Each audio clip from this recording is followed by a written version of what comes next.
পাহাড়ি ঢল ও টানা ভারী বৃষ্টিতে সুনামগঞ্জের হাওর নদীতে দ্রুত পানি বাড়ছে। এরই মধ্যে কুশিয়ারা নদীর পানি বিপদসীমা পার হয়েছে। বাড়ছে সুরমা নদীর পানিও। তাহিরপুরের সড়ক তলিয়ে জেলা শহরের সাথে সড়ক যোগাযোগ বন্ধ রয়েছে। আগামী ৭২ ঘন্টায় উজানে ভারী বৃষ্টির পূর্বাভাস থাকায় বন্যার আতঙ্কে আছে নিচু এলাকার বাসিন্দারা। বন্যা মোকাবেলায় ১৩১১টি আশ্রয় কেন্দ্র প্রস্তুত রাখা হয়েছে। শহীদ নূর আহমেদের তথ্য ছবিতে প্রতিবেদন।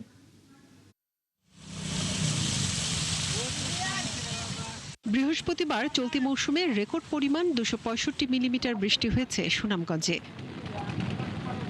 টানা ভারী বৃষ্টি ও উজান থেকে নেমে আসা ঢলে পানি বাড়ছে জেলার সবকটি নদ নদী ও হাওরে। কুশিয়ারা নদীর মারকুলি পয়েন্টে পানি বিপদসীমা পার হয়েছে।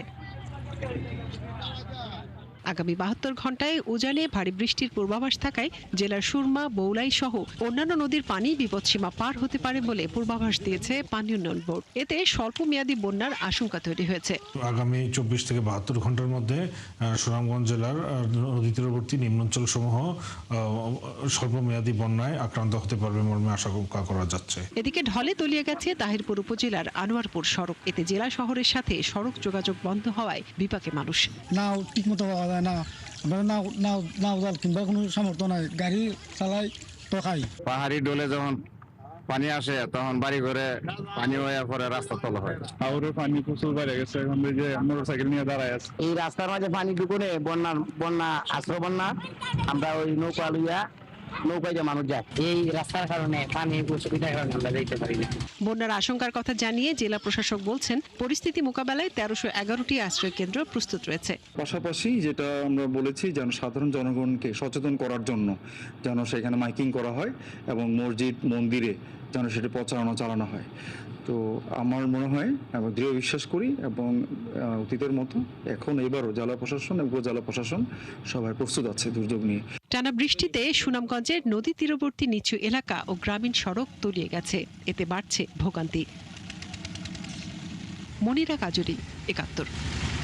দর্শক, সুনামগঞ্জের আরো খবর জানাতে যুক্ত হচ্ছেন সহকর্মী শহীদ নূর আহমেদ। শহীদ নূর, একটু জানাবেন নদ নদীর পানি কোন পর্যায়ে রয়েছে এই মুহূর্তে এবং কোন কোন এলাকায় বেশি পানি ঢুকে পড়েছে, এর কারণে কত মানুষ দুর্ভোগে রয়েছেন? তৃষা, ধন্যবাদ আপনাকে। দেখুন, আমরা প্রতিবেদনটিতে যেমনটা দেখানোর চেষ্টা করেছিলাম, সুনামগঞ্জে যে নদীর পানি বাড়ছে, গতকালকে থেকেই এই তথ্য আমরা জানাচ্ছিলাম বিভিন্ন সংবাদে। আমি যদি আপনাকে জানানোর চেষ্টা করি, দেখতে পাচ্ছেন যে এই যে আমার ঠিক পেছনেই সুরমা নদী এবং সুরমা নদী পানি টইটম্বুর হয়ে আছে। গত রাতে বৃষ্টি হলেও শেষ দিকে আসলে বৃষ্টি কম হয়েছে এবং এখনো পর্যন্ত সকাল অবধি বৃষ্টি হয়নি। এ কারণে বৃষ্টি না হওয়ার কারণে ধীর গতিতে আসলে পানি বাড়ছে।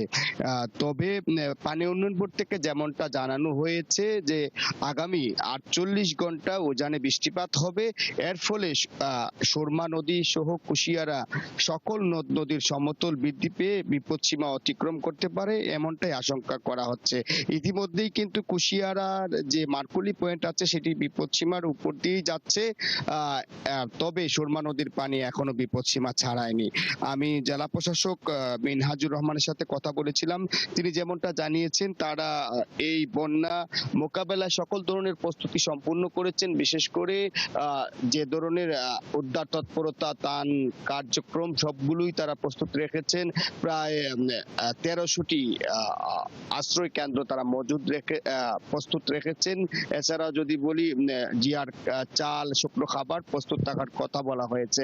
আসলে তিনি বলেছেন যে এখনো পর্যন্ত ওই ধরনের অবস্থা তৈরি হয়নি। যদি প্রতিকূল বা বন্যা পরিস্থিতি দেখা দেয় তখন সংশ্লিষ্ট এলাকায় ত্রাণ তৎপরতা চালানো হবে। তো এই ছিল সুনামগঞ্জে বন্যা পরিস্থিতির সর্বশেষ। শহীদ নূর আহমেদ, ধন্যবাদ আপনাকে যুক্ত হওয়ার জন্য। দর্শক, সুনামগঞ্জ থেকে নদ নদীর পানি বেড়েছে সেই খবর জানাচ্ছিলেন আমাদের সহকর্মী শহীদ নূর আহমেদ।